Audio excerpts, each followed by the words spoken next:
O Panginoon Diyos, sa iyo po ako tumatakbo sa oras na tila humahampas ang malalakas na alon sa aking buhay.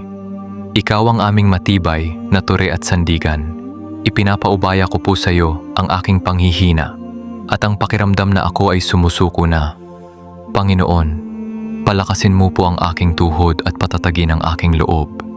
Huwag mo pong hayaang ako ay mabuwal sa bigat ng mga problemang aking kinakaharap. Hinihiling ko ang iyong presensya upang magbigay sa akin ng pangalawang lakas na kailangan ko sa bawat araw. Alisin mo rin ang takot na baka hindi ko na kayanin ang pasaning ito. Ipaalala mo sa akin na hindi mo ako bibigyan ng pagsubok na hindi ko malalagpasan kasama ka.